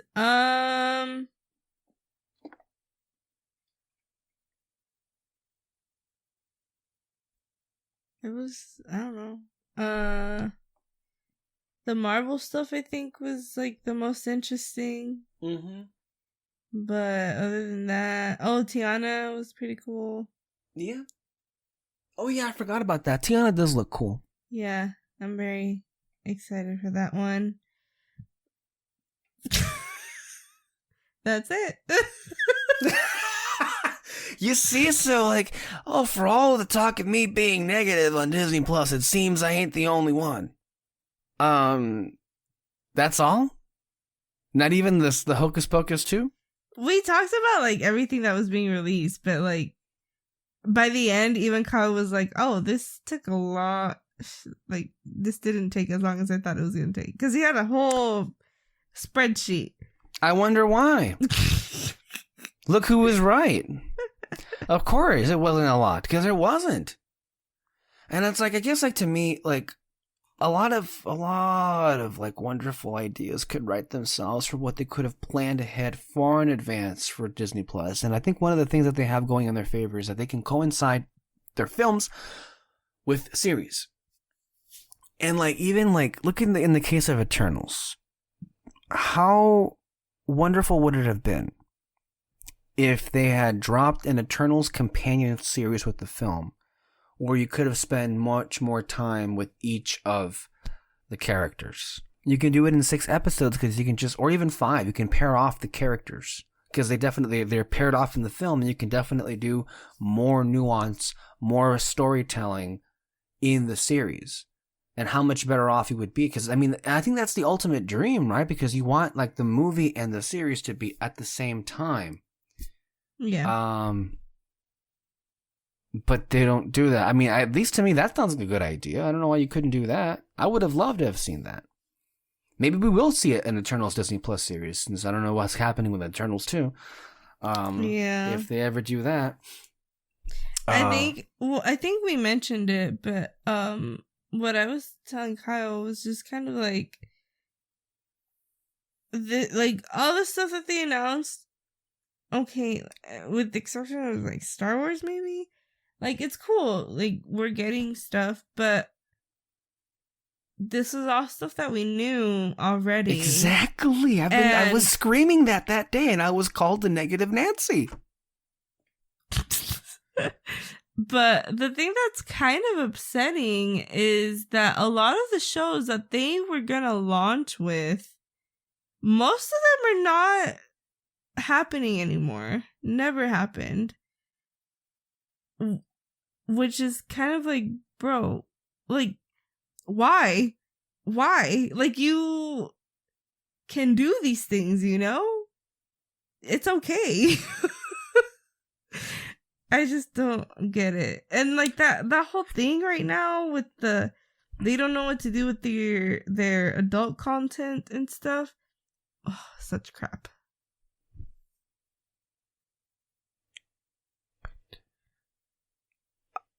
The people, that's what's killing them right now. Yeah, the people at Disney Plus have to be some of the most incompetent people in the business right now, because they're creating their own problems. Like, just think how much more, like, how we could be running that service better than they can. Honestly. And it's not just like, oh, well, you can't have every show under the sun. You don't have the money. Well, the shows you do greenlight are all crap. A lot of the things that you do are crap, like Turner and Hooch, Planes, Trains, and Automobiles, 3 Men and a Baby, Home Sweet Home Alone. Who gives a fuck about any of this? How the fuck could you spend money on that? Yeah. It's, oh my God. Like, I remember when it first launched and they did like that Noel movie. Like that Christmas movie. That was a good one. Like, I wish they would do more stuff like that, like original stuff. And like, even if they do like reboots and stuff, like the whole, I can't ever forgive them for dropping the ball with the Lizzie McGuire show. Are you kidding? Are you joking? It's unforgivable. It's unforgivable. Joking? Yeah.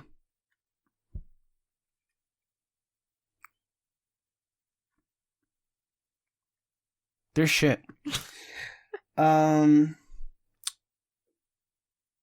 Yeah. Interesting stuff, though. We've seen a lot of movies. It's been an interesting November. I can't believe we're at the end of November. I was like, this is November 25th. It felt like it was just November 4th and went to go see Eternals.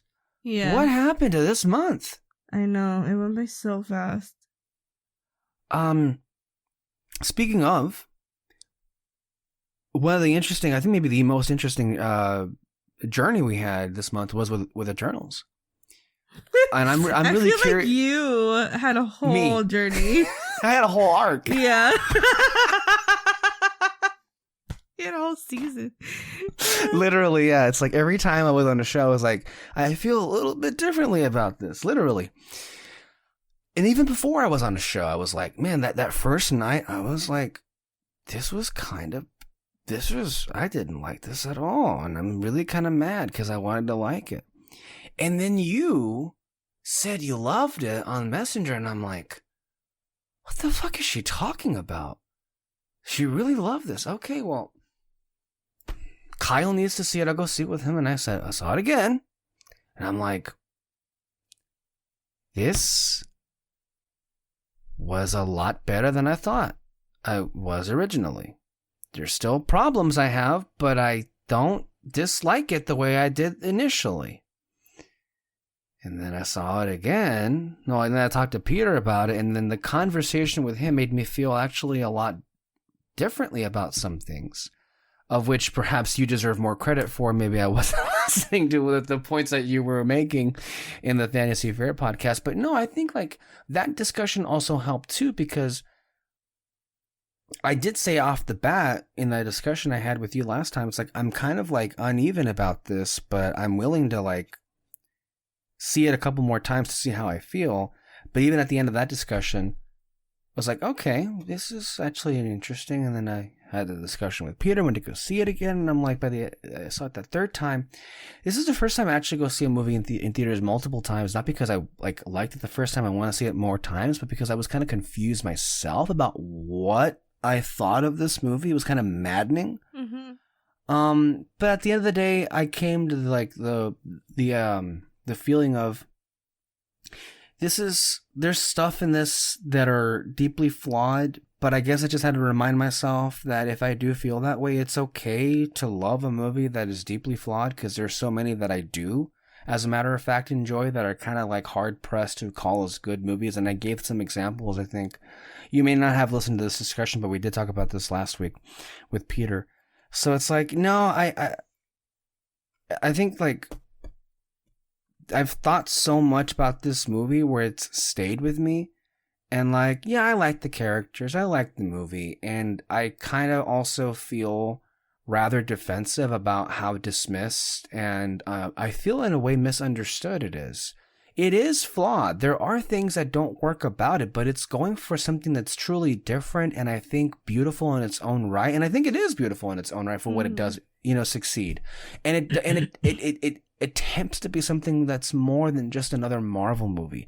It tries to be an epic in its own right. It has those sci-fi feels of it, it almost doesn't even feel like a Marvel movie at some points because of what it's going for and the structure of it and all of that. So I don't know. I feel like that kind of rarity should be appreciated and kind of cherished. And like, I don't know, like, I feel like anyone's point of view, obviously, on this movie is valid, because even I myself will admit there are some things that I can't defend personally, but it just happened to work with me, even the more and more I saw it. But you also do see like some criticisms that some are fairer than others, and some criticisms are kind of ridiculous. Like there's one where apparently I guess this I would bet a lot of people do feel this way. I think in like the masses, lack of action, quote unquote. There's like 3 big scenes. What? Yeah. Okay. Yeah, I said this to Peter, and I was like, no, I don't buy that. There's 3 big action sequences. There's even a 4th one, I think, thrown in there in London. Yeah. Oh, geez. See, like with me, I mean, I've never really like cared. Like if I really like something, and I know that it's not good, I fucking love Twilight. All you. Exactly. And good for you for doing it. So I've never really like been like that. Right. Like I know that I like shitty stuff sometimes, but like I don't care. Like I love it. I do too.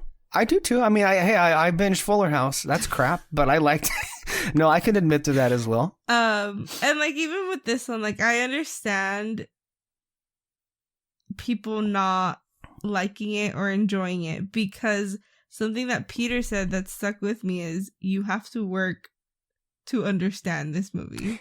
Like you have to put in the work. And I put in the work. Yeah. And I did. I went to go see it 3 times, for God's sakes. Like I did put in the work. And I was thinking about it, like, okay, I can see it now. But if I just saw it the one time. Yeah. Yeah.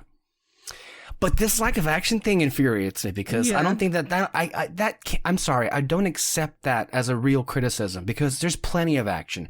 Not only is there plenty of action, I think it's had some of the best action in any Marvel movie all year. Not even a comparison. Yeah, like maybe the Shang-Chi was pretty good. Yeah. But like the thing about this one is, one, it's really good. Like action-y wise, and it looks different, and it feels different. But all of these are beautiful. The one in the forest, like maybe, but even then, like the things that they do with their powers, and like, yes, are you kidding me? It's so good, and it looks so beautiful. Mm-hmm. Like that last scene with the thing coming out, the first action scene, I literally wanted to cry, because I was like, this is so pretty. It is. Oh my God. So like it's two things. The lack of action I don't accept as a real thing, and then also the action in the movie is, quite frankly, underappreciated in every regard. I think the real culprit is, and Peter said this himself, is, I guess when it comes to these kind of movies, the audiences want more action-y stuff than dialogue. The film was heavy on the dialogue, but you know what? I kind of prefer it when there's a lot of scenes of characters interacting and talking. I think I prefer that more than action, and there was a lot more of that in this than maybe any other Marvel movie aside from Endgame. Endgame had a lot of talking, and I remember some people having issue with the film, not for any of the reasons any of us had some issues with Endgame, but because it was a lot of talking. It took forever to get to the action. So don't underestimate, there are people out there that grade this based on how much action and how good it was. People in the movie. Stupid. Like, do people not understand that? That's storytelling? Exactly. Okay. Yeah, that's kind of annoying to me. So there was that. That's sad. It's so stupid. Yeah, and I guess if you were bored by it, I could maybe be more understanding to that. I don't agree, but I could be more understanding to that.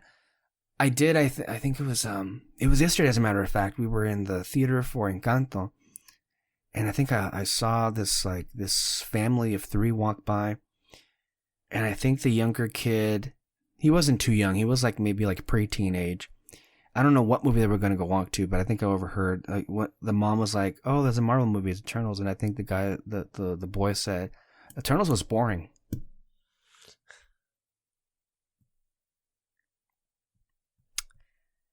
I don't know, man. I think I kind of love this movie. I really do.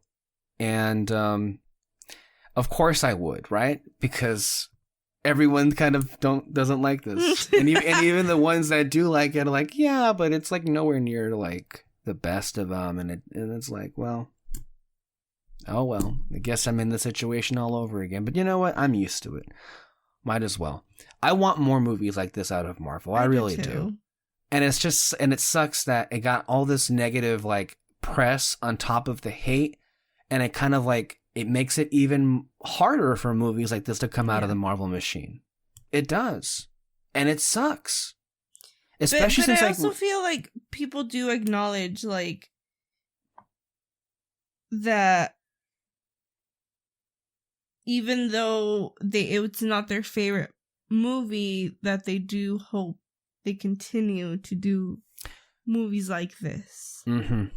So I hope that Marvel sees that and runs with it, because they just cannot be doing the same shit. But you know what? Also, I would say a lot of people, myself included, I think what I think a lot of critics don't appreciate, critics of the film, not critics in general, but critics of this movie, I think what they don't appreciate enough about is how difficult it is of like the source material.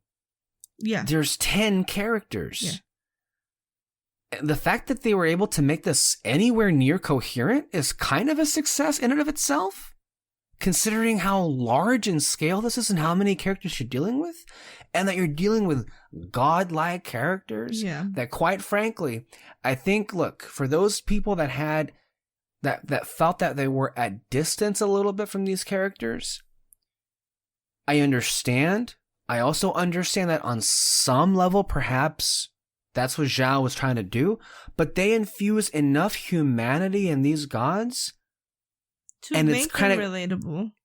And it's crazy how when you compare this to what Zack Snyder did with like his quote unquote god characters that weren't at all gods but were superheroes, actual human superheroes, but he treated them as gods.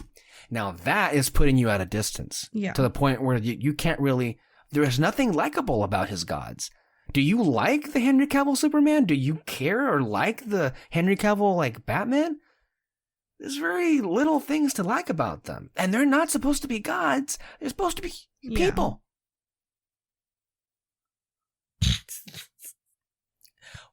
You know what I wanted to ask you though? Because like you are, I think, maybe the biggest DC person here. But sorry, Kyle and Peter. But like, you definitely love these characters, I would say, more than anybody else. What have you made, or have you made anything of certain takes out there? And there was a little bit of this when the reviews first dropped, and you may have seen this, but what do you think of people who say that Chloe Zhao made a really good DC movie, or Chloe Zhao made a really good Justice League movie? Because like I didn't read too much of what they were saying, but I guess my impression is they were comparing Chloe Zhao's Eternals characters to them being the closest thing like the Justice League the MCU has had. And so that's the connection they were making, because they were gods, and I guess not just in Zack Snyder's movies, but in a lot of the DC comics, the Justice League themselves are treated like gods. So I guess that was the connection that they were making. But does that confuse you? What do you say to any of that? I mean, I guess I see where they're coming from, where with what you just said before this, where, because it's kind of hard, like in DC some of them are gods as well, so they kind of do have that, you know,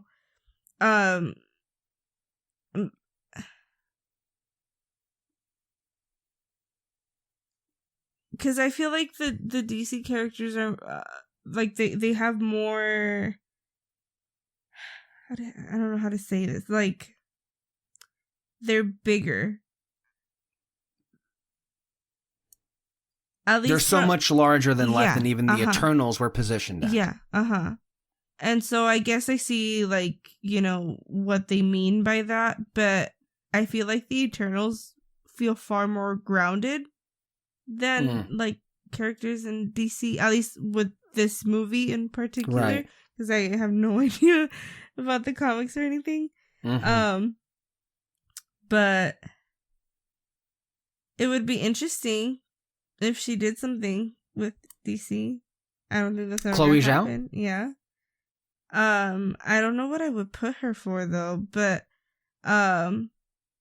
because right now, like the DC movies to me, like I think the closest thing I can see that feels DC, at least to me, is like the Shazam movie. Okay, I like that movie a lot. Yeah. It's really good. And like maybe the Harley Quinn movie. Birds of Prey? Yeah. Yeah. I enjoyed that movie. But like all the other ones feel very like too cartoony. Like I do see DC being a little bit more cartoony than Marvel. Right. But like these feel more cartoony than they need to be. You know what I mean? And so I think that it would be interesting to see DC be more, not like the Dark Knight serious, but more like grounded. Yeah, DC's always been weird, and I feel like ever since the entire time you and I have been doing podcasts together, like DC has always been kind of in a weird spot. Like they have like what I said, or like I just feel like they can't figure out the tone that they want to go for. Are they even going for a tone though? Because I feel like they've abandoned. I feel like they are, but they just, with every character and every movie that comes out, they switch it up, and it just like doesn't. Every movie is different. It doesn't like blend. It doesn't together. fit. Yeah, it doesn't all fit. That's why I'm asking. Are they even attempting to do a cinematic universe at this point? I think because you don't get that impression when you're watching all the movies. They feel so different from each other. The Suicide was so different from Wonder Woman 1984, and then next you're gonna have the Batman, which is a whole different thing altogether. And then before Wonder Woman was Joker. So it was like, what the hell? These are completely different movies, not just in tone, but just like different kinds of movies too. Also, the quality ranges like a fucking yo-yo. Like, Joker, a lot of people loved it. I didn't like it. Wonder Woman 1984, everybody hated it. I hated it a little less. I wish that if they really aren't doing a whole universe thing, that they would come out and say that. Yeah. Because they also haven't said, like, no, we're not doing this. And it, at least for me, I'm still under the impression that they are. And it's like, okay, but like, where is this going? And they also, I feel kind of bad because they also can't even win when they actually deliver a great movie, because the Suicide Squad came out and what happened? Well, I guess like maybe it wasn't the best idea to greenlight a sequel to a movie everybody hated, which was the 2016 Suicide Squad, and then it come out 5 years later. You'd think that the Guardians of the Galaxy director would have been able to like get people to turn around on the idea, but maybe that kind of got lost in the fact that there was Corona all over the place, and that obviously wasn't very good. But that's sad. Like, they delivered a great fucking movie, a masterpiece even. Nothing. Yeah. $25 million opening weekend. What the fuck? The original had $153 million. I also just feel like DC fans are fucking weird. Yeah. I mean, look at what they fought for. Fucking Zack Snyder. The Snyder. I forgot that happened. We were just talking about it, but in between Joker and Wonder Woman and Suicide Squad was the Snyder Cut. Ridiculous. It's so fucking different. Oh my god. And it doesn't help that like the tone is so different and you have Gal Gadot in all these movies that are like from the Snyder Cut to her own movie and even her own sequel. It's like, man, it just like sequel was shit. Did I tell you my dad, every time we bring it up, he's like, that movie fucking sucked. Every single my dad. Oh, every single time like the second movie comes up, he has to say that. I got what Patty Jenkins was going for in that movie, but the execution was terrible. So bad. It was awful. Like the more you think about it, the more like questionable everything becomes. Like the whole Trevor taking over somebody else's body and Diana sleeping with it. That's a whole different thing altogether. That was a weird movie. That was sad. Anyway, going back on the Eternals, what have you haven't gone back to seeing it? You've wanted to, but you've obviously had other things to do. But how has the movie aged with you? How have you been thinking about it? Like, what have you made of all of the hullabaloo with the movie? Thinking about this movie. Okay, good. I haven't either, but I wanted to ask you, like, just more thoughts on it. I've been wanting to go watch it, like, so bad. There's been a few times where I was close. But I would go see it with you, but we don't live in the same state. Yes. But no, I love this movie. I think, like, every time I think about it, like, there's something else that I'm like, oh, okay, like, but, like, that's also, like, not good. Like, I acknowledge that that's not good. You know, it shouldn't be, like, a month later and I'm still like, oh, but wait, you know what I mean? Mm-hmm. But also, like, I love it. I think we also have to acknowledge that sometimes, like, look, every movie ages, and either it's, like, it ages in a good way or in a bad way, right? And, like, there's no, like, set time. Like, a movie can age poorly in a year's worth time or in a week's worth time. The same for the opposite. A movie can age so much better just by watching it a second time, or maybe even, like, years down the road. Shang-Chi is a good example of it, and I think we may disagree about this, but, like, I saw it in theaters and I liked it a lot. I gave that movie a very positive review, and I was very forgiving of, like, some of its drawbacks. Mm-hmm. But I tried watching it again on Disney Plus 3 different times, and I couldn't get through it. I kept losing interest, and I don't know what happened there, because I liked that movie a lot the first time I saw it. But that was, like, months ago at this point. And now here I am returning to it, and I'm like, I kind of don't care. Have you gone back and seen Shang-Chi? No. But I think that one introduced a lot of things that are really good. But for me, like, the thing that kills it is the Marvel stuff. Because I think that movie has one of the best villains. Which also hurt Eternals. Yes. I think that movie has one of the best villains. I think that oh yes, Tony Leung. Yes. Oh. Even, like, some of the best actors. I love the sister. I completely love the sister. I think that the things that it's set up, like, with the sister are really, like, I'm so excited to see that. I think it has some of the best action scenes. But ultimately, I think its downfall is Marvel stuff. And I feel like at this point, it's just kind of like, well, I know what happens. You know what I mean? Yeah. It's going to be what it's going to be. Yeah. But then you see the TV stuff, and it's like, well, why does that automatically feel better? Because it's TV and it's not a movie? I have no idea. I think because they have more time to flesh out stuff, and the Marvel stuff is sprinkled on there rather than in your face.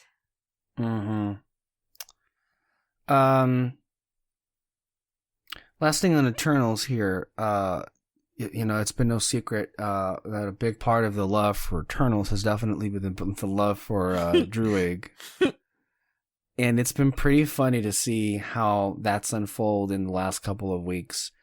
Even, like, Marvel Studios, the official Marvel Studios Twitter account, I think, sent out a tweet literally, like, baiting Druig and Makari fans to go out and see it one more time in the theaters.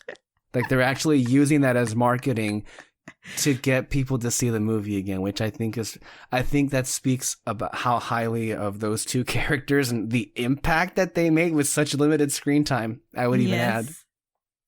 I love them so much. Oh my god. And, like, it's both of them. Yeah. Like, both of them are so good. I don't think it was an accident. I was literally at Target in El Centro, and I shared it on the chat. The Druig and Makari action figures were literally right next to each other. That couldn't have been an accident. I love it. I genuinely do hope we get more of these characters. I do too. I really hope so. Yeah. Only time will tell. If not a movie, then on Disney Plus. Yeah. Something. Just give us something. Please. I'm not asking for much. I'm only asking for scraps at this point. Did you want to say how you felt about Hawkeye? I'm really enjoying it. It's enjoyable, isn't it? It's fun. I think the scene with the musical, I was dying. That's fun. It's fucking funny. And the LARPing thing. Oh my god. Oh my god.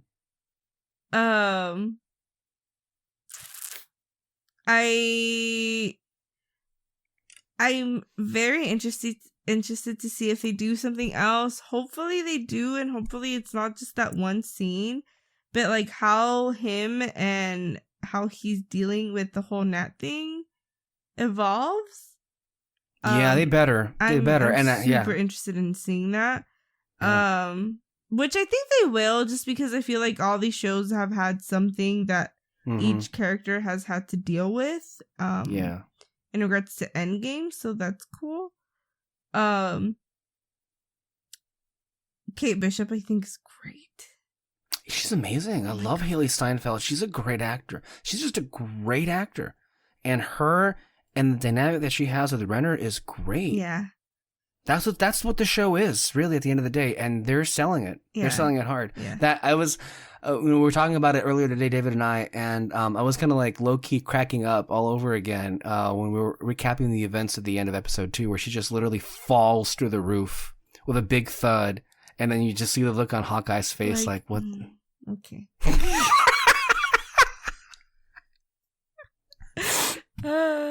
But that opening scene, though. Oh yeah. My god. I was changing, and I was like, I had just woken up, and I played it. And I was like, I sat here for like 5 minutes, which I did not have 5 minutes to spare. But I was like, fuck. Like, what? Wild. Yeah. Love it. I mean, yeah, it's so good. Also, oh my goodness. I cannot believe that the stepdad or fiance, whatever, is that guy. Armand is the character's name. So who is he? So I don't know who the character is. But the actor, he came out in Rebelde. Which is, I don't know if you know what it is. It's a novela, but it's I'm not familiar with it. No. RBD. No. No, I'm not. No. It was this huge thing, like a huge novela that came out. I think it was like 2004 to 2006. It had like 3 seasons, which I never heard about it. The novela having seasons. Before that, so it was huge. There are no seasons. Yeah, it was huge. They had a band because the show is pretty much they're actually doing a remake for Netflix at the moment. The trailers already came out. Wow. But yeah, like the band reached like global success. Like Barbie came out with action figures for them. Wow. Yeah, like it was a huge thing. And he was a character in that novela. So when I saw him, because he looks completely different, but I saw him and I was like, dude, like he looks really familiar. And literally, like in the scene, the auction scene, I like stopped it and I just go, oh my god. It clicked. Yeah. It was so cool. So I don't know. This is kind of like the only thing that's keeping me going for Disney Plus right now. I'm excited to see what happens with this show. Cool. Before we go, I wanted to ask you, did you get anywhere? Because you said you were making your Marvel list. I have no, I was to say I have a rough draft, but I don't even have that. What do I have? Let's see. At this point, do you think it would be impossible to say what would be like your least favorite Marvel movie and what your favorite Marvel movie would be, or is that still up in the air? Oh, guess what? I didn't even save it. No, I feel like it's gonna take me a while because I think that I need to rewatch some of the movies. I was thinking that too. I definitely need to rewatch the Ant-Man movies because I think I've only seen both of them one time. That last one is terrible. Iron Man, I've seen the first Iron Man like a billion times, but the other two I've only seen maybe one time. Mm-hmm. I know I'm not a huge fan of them, and regardless, but I do think that I need to watch them. I need to watch Thor: The Dark World again because I do not remember that movie. No one will blame you for it though. Can you believe Eternals has a lower Rotten Tomatoes score from the critics than Thor: The Dark World? Can you believe out of all the crap Marvel movies out there, Eternals was liked the least by the critics? I think that says more about the critics than it does about the movie. Yes. Not to say that, again, just to reiterate, because we both acknowledge this, not to say you can't be critical of the movie. I mean, you can be and you should be. But I think the point there being is, overall, the fact that the critic community liked this less than movies like Thor: The Dark World, Ant-Man and the Wasp, Doctor Strange, Incredible Hulk, Black Widow. Like, what the fuck? I need to watch Incredible Hulk. I do not recall that movie at all. Like, I'm not even sure you should waste your time. But I need to. That's right. Yeah, I guess. And then there was I need to rewatch Guardians of the Galaxy because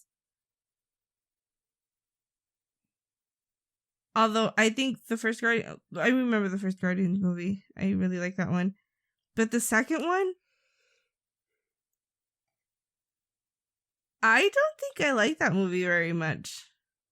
I remember you liking it somewhat when we saw it together. We saw it together for the first time. Yeah. Have you ever gone back and seen it again? No. Maybe you should.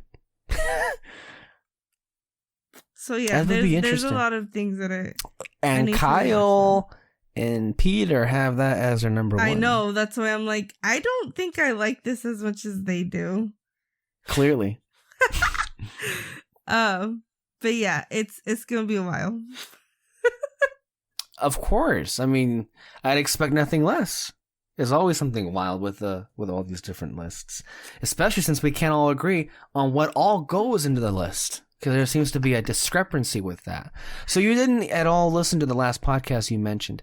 Here's the thing, and I think you should listen to it. It was kind of hilarious, but now this could be my interpretation of it, but maybe it came off a different way. I feel like I kind of caught Peter by surprise, and a lot of I don't think he was even making an argument. A lot of it just kind of like, that thing he does when there's nothing to say and he just says something like outlandish and crazy, and then we get lost in tangents and we kind of get lost in the woods there. So, I supplied a tweet from Letterboxd about what exactly is the deal with some of their entries not being movies and then being miniseries. You tweeted them? Yeah. And I got an answer. No, I got an answer. And it was so kind of them to be able to respond. But basically what they said to me was to the effect of, they allow a limited number of miniseries to be on there, but they draw a distinction between shows that have multiple seasons and ones that have only a single season. This is what they said. Our current policy is that we allow limited and miniseries with very few exceptions. Returning TV shows are a future possibility. So they're currently, and they said that the status of this is under consideration. They're considering adding in all TV shows on the app, which I think they should. It's a great interface, and add in all the TV shows. You can have a TV section and a movie section. Go ahead, because I've been saying it all year. I've been saying it for 2 years, and that would definitely, and I think this vindicates me entirely. And you have that, you see how they said there, they define what a miniseries is, and they define it as something separate than a movie. So I wonder who has been right the entire time about like what's the difference here or there. But of course he didn't want to hear any of it, and he had his own thing about like, well, technically this and technically that and whatever. And I asked him direct questions about like, well, how would the Marvel list change if like Letterboxd added in all the TV shows tomorrow? And yes, that would include the precious Marvel Entertainment TV shows that everybody just seemingly forgets even existed in the first place. And he was like, well, we'll see when that happens. That was the answer he gave me. Okay. I don't know. But it's going to be interesting whenever we do have like an MCU list or whatever, because like we're all going to be on our own wavelength at that point, because we can't come to an agreement about like what makes the list and what doesn't. Which is sad, but I ain't the one that broke it. I'm just the one that's trying to fix it. But hey, that's how it is. I think we're going to go ahead and close it out today. I thought this was a really nice conversation, a nice, small talk for the holiday that we had. And we got more coming up in December. So many movies. We got so many movies. The Kingsman, Nightmare Alley by Guillermo del Toro. I'm so excited for the Kings. We got West Side Story. We got No Way Home, Spider-Man movie. And there's even a movie, Licorice Pizza, The Matrix is coming out, if you forgot that one. Being the Ricardos, so many movies coming out. And we will do our very best to stay on top of it. And you know what? I think we've been doing a good job so far of staying on top of all these movies. Because it's not easy. It isn't easy. But we've been able to do that lately. Anything else to say, Alexys, before we close it out today?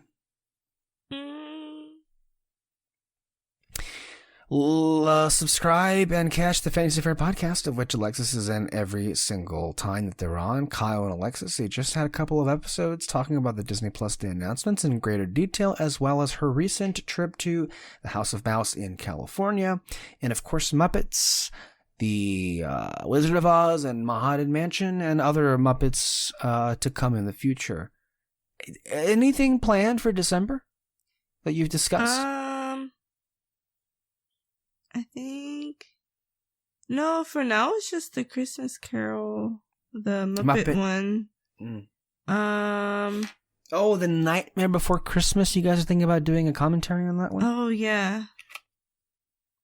I think we had other stuff planned, but we haven't really talked about it because we were just doing Muppets for now.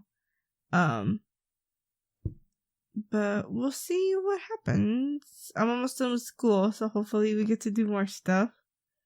It's been hard with school. In that last recording, did you guys talk about that comment that executive made about the high waist, the waist comment?